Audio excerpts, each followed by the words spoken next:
اعوذ باللہ من الشیطان الرجیم بسم اللہ الرحمن الرحیم وَإِذْ قَالَ رَبُّكَ لِلْمَلَائِكَةِ إِنِّي جَاعِلٌ فِي الْأَرْضِ خَلِيفَةً قالوا أتجعل فيها من يفسد فيها ويسفك الدماء ونحن نسبح بحمدك ونقدس لك قال إني أعلم ما لا تعلمون وعلم آدم الأسماء كلها ثم عرضهم على الملائكة فقال أنبئوني بأسماء هؤلاء إن كنتم صادقين قالوا سبحانك لا علم لنا إلا ما علمتنا إنك أنت العليم الحكيم قال يا آدم أنبئهم بأسمائهم فلما أنبأهم بأسمائهم قال ألم أقل لكم إني أعلم غيب السماوات والأرض وأعلم ما تبدون وما كنتم تكتمون صدق اللہ العظیم۔ قرآن کریم کی یہ وہ آیات ہیں جس میں اللہ تعالیٰ نے مشورے کے طور پر حضرت آدم علیہ السلام کی پیدائش کا فرشتوں کے سامنے تذکرہ کیا۔ ہم اور آپ جانتے ہیں کہ اس دنیا کے اندر انسان کی یعنی حضرت آدم علیہ السلام کی پیدائش سے پہلے دو مخلوقیں اس دنیا کے اندر آباد تھیں، اور وہ دو مخلوق جنات اور فرشتے ہیں۔ ایک وہ مخلوق ہے جو سراسر اللہ کی اطاعت کرنے والی، اللہ کی فرما برداری کرنے والی، اللہ کے حکم کو ماننے والی، اللہ کے سامنے سجدہ کرنے والی، اور ایک وہ مخلوق ہے جو سراسر اللہ کی نافرمان، اللہ سے عداوت رکھنے والی۔ تو یہ دو مخلوقیں اس دنیا کے اندر حضرت آدم علیہ السلام کی پیدائش سے پہلے سے یہ موجود تھیں۔ اللہ تعالیٰ نے مشورتاً، حالانکہ اللہ کو کسی سے مشورہ کرنے کی ضرورت نہیں ہے، مشورہ ایسے موقعوں کے اوپر کیا جاتا ہے جس میں انسان کو اپنی عقل کے اوپر بھروسہ نہ ہو، اپنی بات کے اوپر بھروسہ نہ ہو، ایسے موقعوں کے اوپر مشورے کا حکم دیا گیا ہے۔ لیکن اللہ تعالیٰ تو ان تمام عیوب سے پاک ہے، اس کو مشورے کی کیا ضرورت ہے؟ لا يسأل عما يفعل وهم يسألون،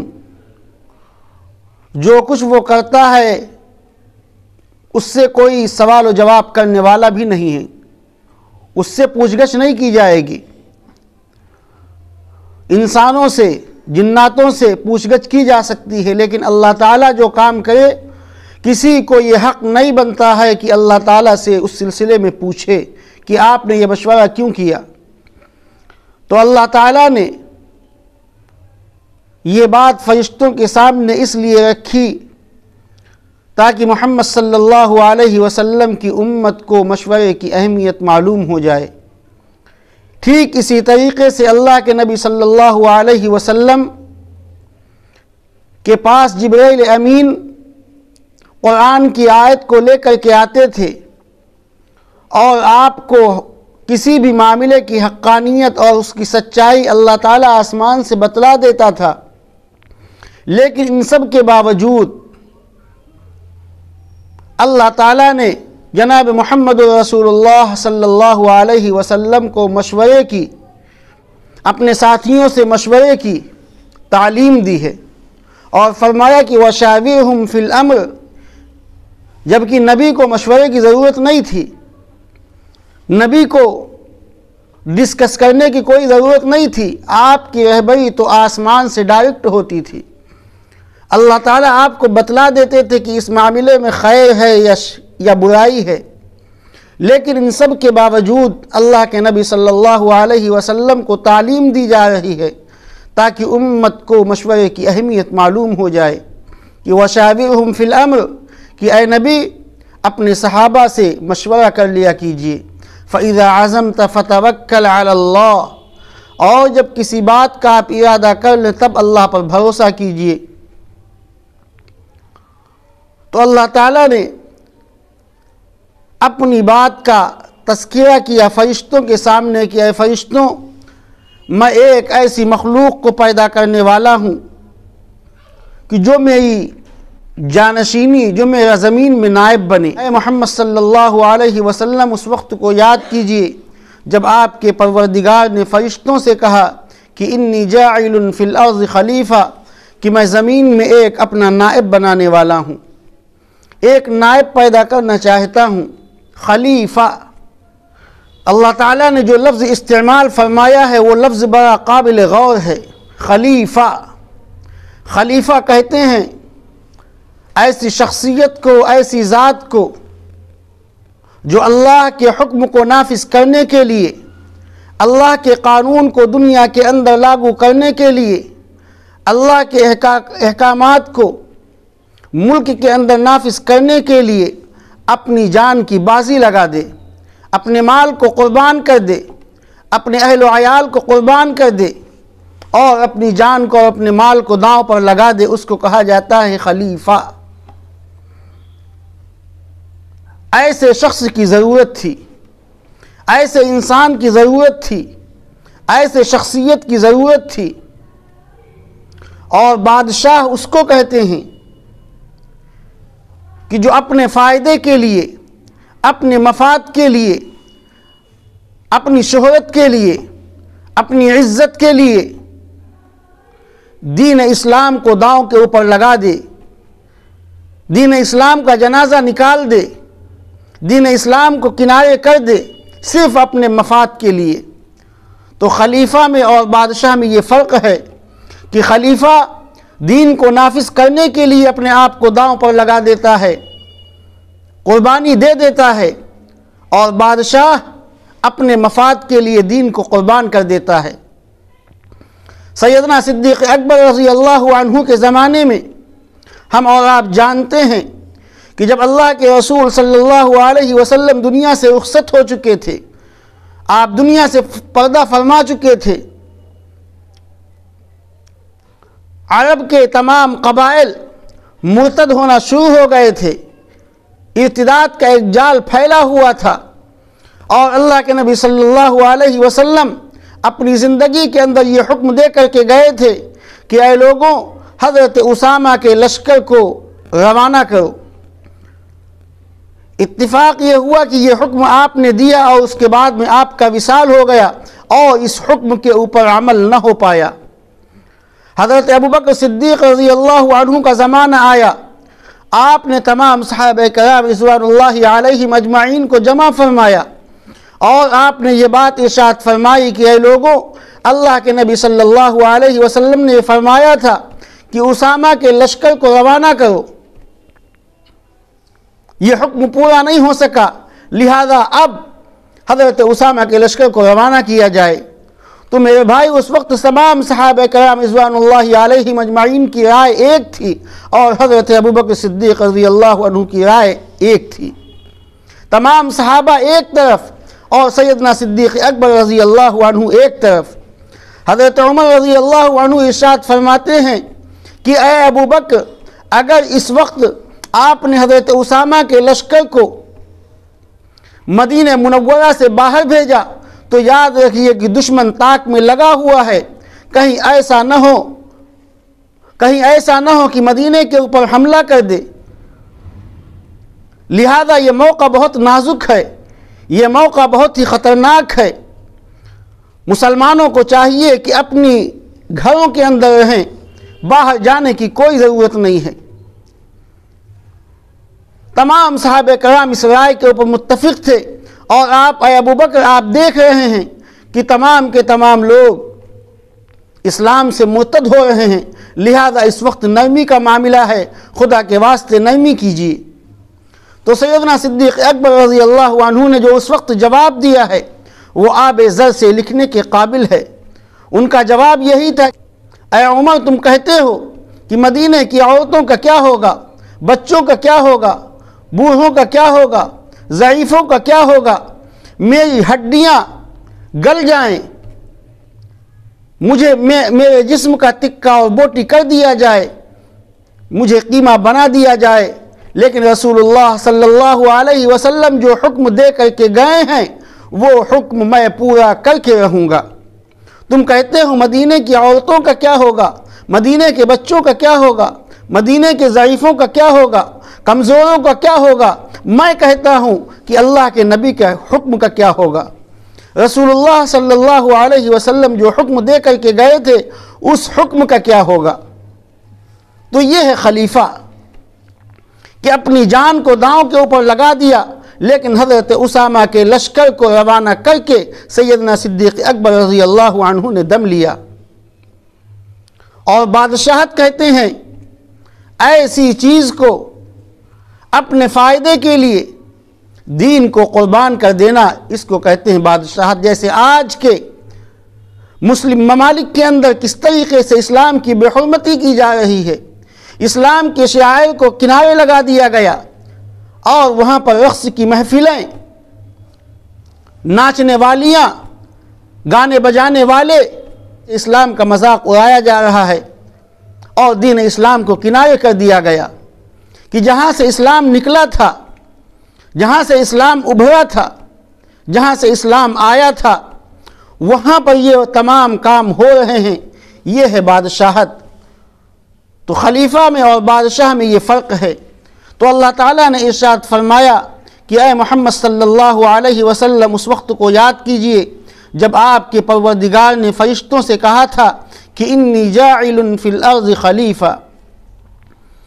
کہ میں زمین میں ایک اپنا نائب بنانے والا ہوں۔ تو فرشتوں نے جواب میں کہا تھا کہ اتجعل فیہا من یفسد فیہا ویسفک الدماء، کہ اے پروردگار کیا آپ ایک ایسی مخلوق کو پیدا کریں گے جو زمین میں فساد کرے، خون ریزی کرے، خون کو بہائے۔ وَنَحْنُ نُسَبِّحُ بِحَمْدِكَ وَنُقَدِّسُ لَكَ، اگر آپ کو صرف اطاعت چاہیے، آپ کو صرف فرمانبرداری چاہیے، آپ کو اپنی عبادت چاہیے، تو ہم اس کے لیے کافی ہیں۔ ہم آپ کی صبح و شام تقدیس کرتے ہیں، ہم آپ کے سامنے کھڑے رہتے ہیں، ہم آپ کے سامنے سجدے میں پڑے رہتے ہیں، ہم سراسر اطاعت اور فرمانبردار کے پیکر ہیں، کیونکہ فرشتوں کے اندر جو اللہ نے مادہ رکھا ہے وہ سراسر اطاعت اور فرمانبرداری کا ہے۔ دو مخلوقیں تھیں،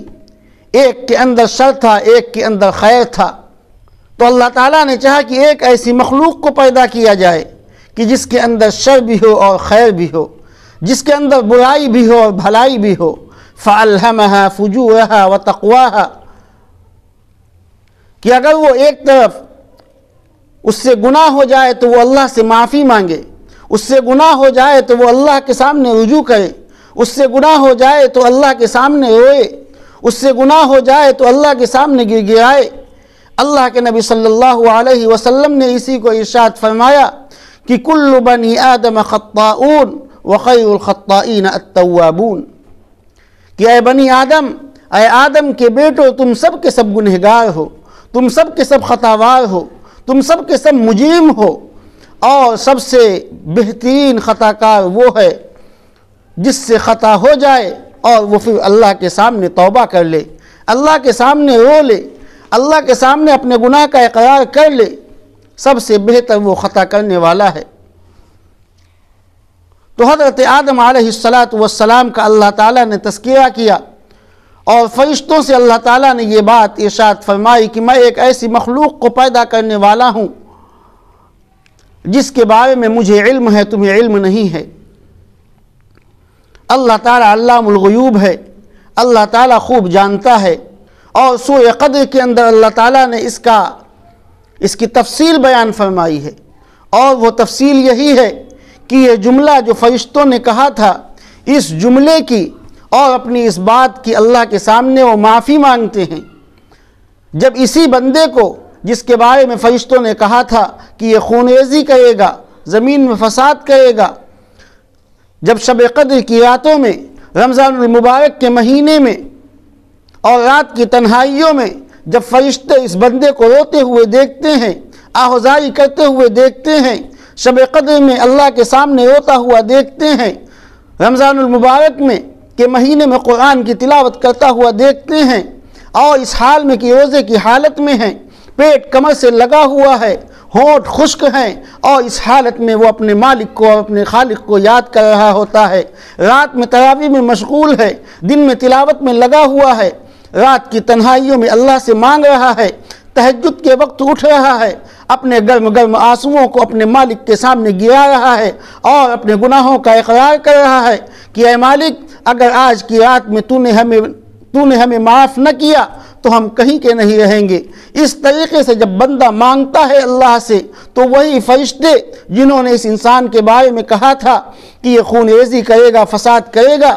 وہ فرشتے اللہ سے معافی مانگتے ہیں کہ یقیناً اے اللہ ہم سے خطا ہوئی ہے، ہم نے جس انسان کے بارے میں اس طریقے سے کہا تھا وہ انسان ایسا نہیں ہے، ہم نے تو اس کو آپ کے سامنے روتا ہوا دیکھا ہے، ہم نے تو اس کو آپ کے سامنے تلاوت کرتا ہوا دیکھا ہے، ہم نے تو اس کو نمازوں کے اندر دیکھا ہے، ہم نے تو اس کو قرآن کی محفلوں میں دیکھا ہے، ہم نے تو اس کو ذکر کے حلقوں میں دیکھا ہے، ہم نے تو اس کو مسجدوں کو آباد کرتے ہوئے دیکھا ہے، ہم نے تو اس کو روزہ رکھتے ہوئے دیکھا ہے، ہم نے تو اس کو تراویح کی نماز میں کھڑے ہوئے دیکھا ہے۔ اس طریقے سے وہ فرشتے اللہ کے سامنے معافی کے طلبگار ہوتی ہیں کہ اے مالک ہمیں معاف فرما دیجئے، یقیناً جس چیز کا آپ کو علم ہے اس کا ہمیں علم نہیں ہے۔ اپنی کم علمی کا وہ اعتراف کرتے ہیں۔ اسی کو اللہ تعالیٰ نے ارشاد فرمایا کہ انی اعلم ما لا تعلمون، کہ اے فرشتوں جو میں جانتا ہوں وہ تم نہیں جانتے۔ وعلم آدم الاسماء، پھر اللہ تعالیٰ نے دوسری عظمت جو حضرت آدم علیہ السلام کو بخشی، وہ یہ کہ اللہ تعالیٰ نے حضرت آدم علیہ السلام کو کچھ اسما سکھائے، کچھ نام بتائے، کچھ چیزوں کی خاصیتیں بتائیں کہ اس چیز میں یہ فائدہ، اس چیز میں یہ فائدہ، اس چیز میں یہ نقصان۔ ثم عرضهم على الملائکہ، پھر اللہ تعالیٰ نے انہی چیزوں کو فرشتوں کے سامنے پیش کیا، انہی ناموں کو فرشتوں کو بتلایا،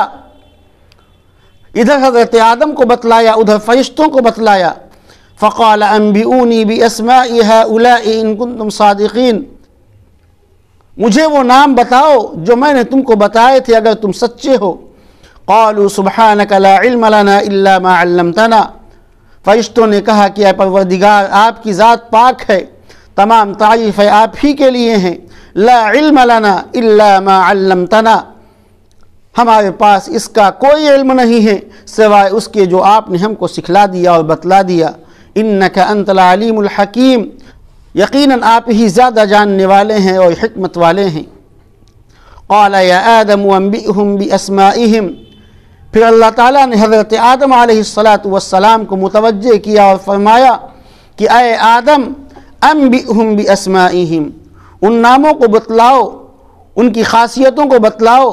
ان کے اثرات کو بتلاؤ جو ہم نے تم کو بتائے تھے۔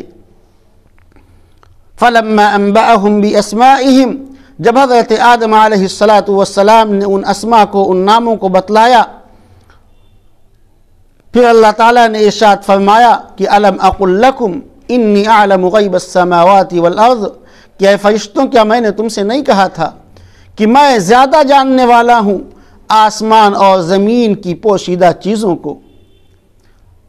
آسمانوں کے اندر کیا ہے، زمین کی تہ کے اندر کیا ہے، یہ میں جانتا ہوں، انسانوں کے دلوں کے اندر کیا پنپ رہا ہے یہ میں جانتا ہوں۔ وَأَعْلَمُ مَا تُبْدُونَ وَمَا كُنْتُمْ تَكْتُمُونَ، اور یقیناً میں زیادہ جانتا ہوں اس چیز کو جس کو تم ظاہر کرتے ہو اور جس کو تم چھپاتے ہو۔ تو ان آیات کا میرے بھائی خلاصہ یہ ہے کہ اللہ تعالیٰ نے حضرت آدم علیہ السلام کو جو فضیلت اور جو برتری بخشی ہے وہ عبادت کی بنیاد کے اوپر نہیں بخشی ہے۔ خلیفہ اللہ تعالیٰ نے جو حضرت آدم کو بنایا ہے، حضرت انسان کو بنایا ہے، یہ عبادت کی بنیاد کے اوپر نہیں بنایا ہے۔ اگر عبادت کی بنیاد کے اوپر بنانا ہوتا تو فرشتوں کو اللہ تعالیٰ بناتا، کیونکہ عبادت ان کی زیادہ تھی۔ ہم سے پہلے وہ دنیا کے اندر موجود تھے، لیکن اللہ تعالیٰ نے جو خلیفہ بنایا حضرت آدم کو وہ علم کی بنیاد کے اوپر بنایا ہے، کیونکہ اللہ تعالیٰ کو معلوم تھا کہ جب تک کہ آدم کے پاس علم نہیں ہوگا دنیا کے نظام کو کیسے چلائیں گے۔ اگر انسان کے پاس علم نہیں ہوگا تو ملک کے نظام کو کیسے چلائے گا۔ اگر انسان کے پاس علم نہیں ہوگا تو اپنے شہر کے نظام کو کیسے چلائے گا۔ اگر انسان کے پاس علم نہیں ہوگا تو اپنے محلے کے نظام کو کیسے چلائے گا۔ اگر انسان کے پاس علم نہیں ہوگا تو اپنے گھر کے حالات کو کیسے چلائے گا۔ اگر انسان کے پاس علم نہیں ہوگا تو اپنے سماجی معاملات، اپنے سیاسی معاملات کو کیسے حل کرے گا۔ تو اللہ تعالیٰ نے جو فضیلت اور برتری ہمیں اور آپ کو عطا فرمائی ہے وہ عبادت کی بنیاد کے اوپر نہیں ہے بلکہ علم کی بنیاد کے اوپر ہے۔ اگر عبادت کی بنیاد کے اوپر ہوتی یہ فضیلت تو میرے بھائی اس فضیلت کے زیادہ حقدار وہ تھے،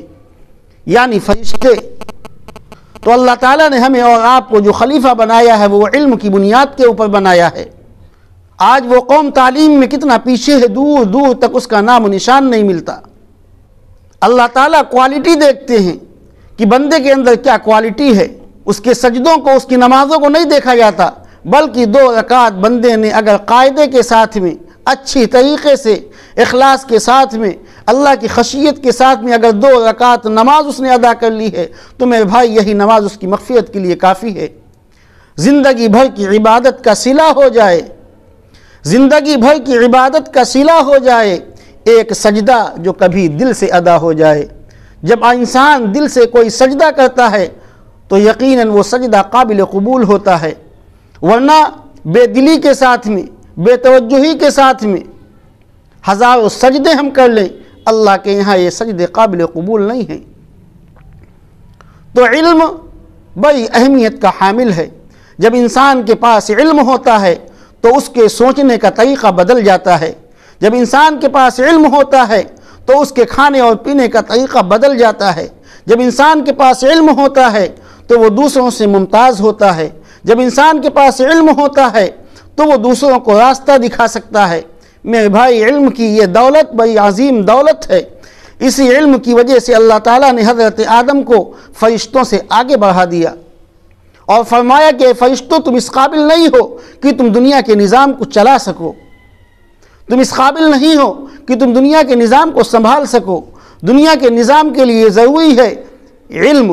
اور اس علم سے تم خالی ہو، اس علم سے تم ناواقف ہو۔ یہ علم اگر ہم نے دیا ہے تو آدم کو دیا ہے، لہذا آدم زیادہ اس بات کے مستحق ہیں کہ دنیا کے نظام کو ان کے حوالے کر دیا جائے،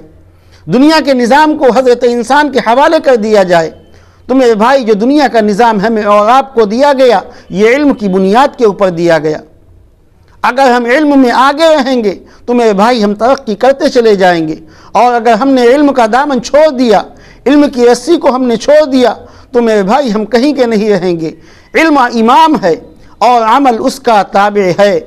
اگر ہمارے پاس علم نہیں ہوگا تو ہم وضو کیسے کریں گے؟ اگر ہمارے پاس علم نہیں ہوگا تو ہم غسل کیسے کریں گے؟ اگر ہمارے پاس علم نہیں ہوگا تو ہم نمازیں کیسے ادا کریں گے؟ اگر ہمارے پاس علم نہیں ہوگا اتحیات کے اندر کیا پڑھا جاتا ہے ہمیں کیسے معلوم ہوگا؟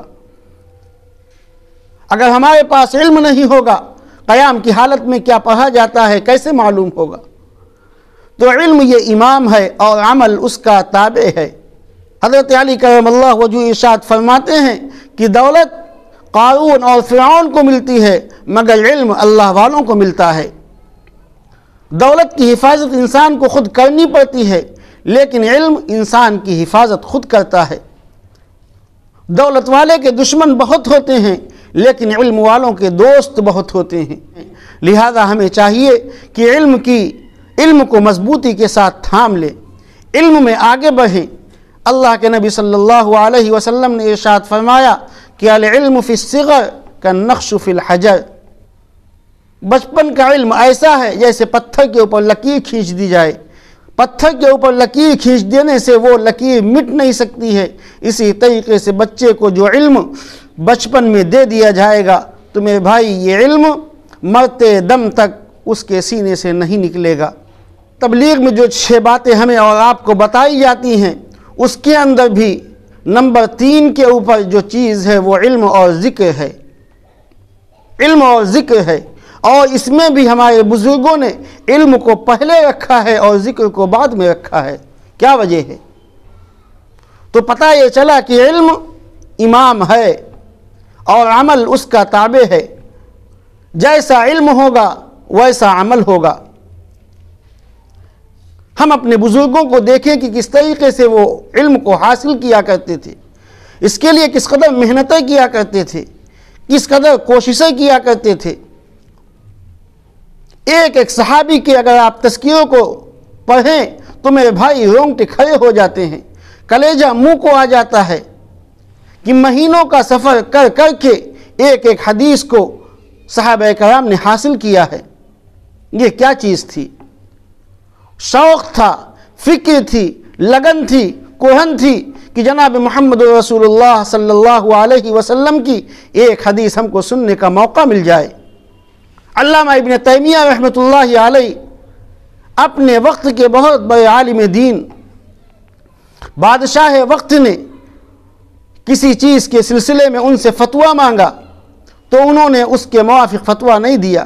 بادشاہ چاہتا تھا کہ جس طریقے سے میں فتویٰ چاہ رہا ہوں ایسا مجھے فتویٰ دے دیا جائے۔ علامہ ابن تیمیہ رحمۃ اللہ علیہ نے فتویٰ نہیں دیا۔ اس بادشاہ وقت نے جلن میں، حسد میں اور بغض میں اور دشمنی کے اوپر وہ آمادہ ہو گیا اور اس نے حضرت علامہ ابن تیمیہ کو جیل کے اندر ڈلوا دیا۔ 3 دن گزر گئے، ایک نوجوان روتا ہوا، چیختا ہوا، چلاتا ہوا آ رہا ہے بادشاہ کے دربار میں۔ اس طریقے سے وہ رو رہا ہے، اس طریقے سے زار و قطار رو رہا ہے کہ بادشاہ کو اس کے اوپر ترس آیا، اس کے تمام کائندوں اور وزراء کو ترس آ گیا۔ تو اس نوجوان سے پوچھا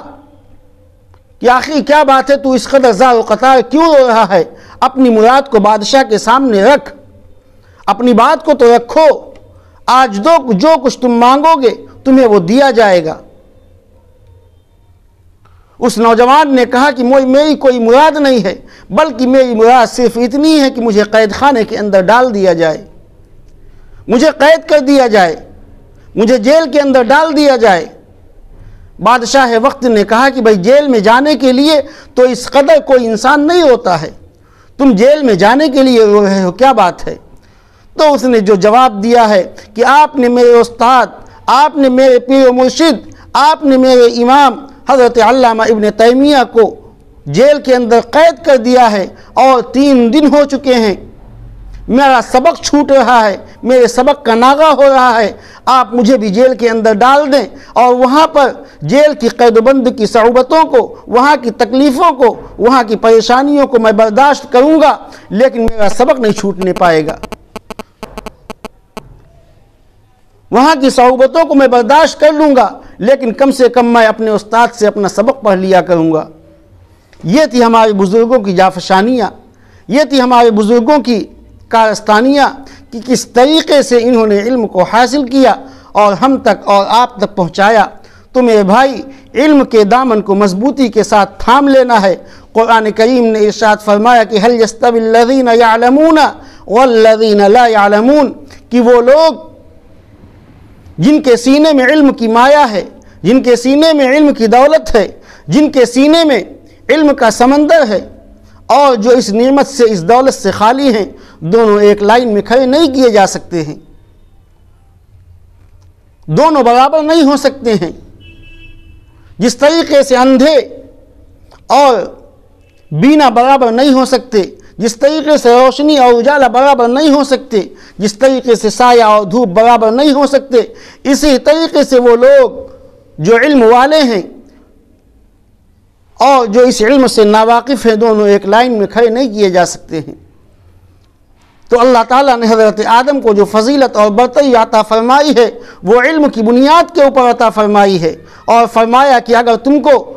برتری حاصل کرنا ہے، فضیلت حاصل کرنا ہے، فوقیت حاصل کرنا ہے تو علم کے دامن کو مضبوطی کے ساتھ تھام لو، اللہ تعالیٰ اسی طریقے سے تمہیں عزت نصیب فرمائے گا جس طریقے سے اللہ تعالیٰ نے حضرت آدم علیہ السلام کو عطا فرمائی۔ اللہ سے دعا ہے کہ اللہ تعالیٰ ان تمام چیزوں پر ہم سب کو عمل کی توفیق نصیب فرمائے اور علم نافع سے ہم سب کے دامن کو اللہ تعالیٰ بھر دے۔ وآخر دعوانا ان الحمد للہ رب العالمین۔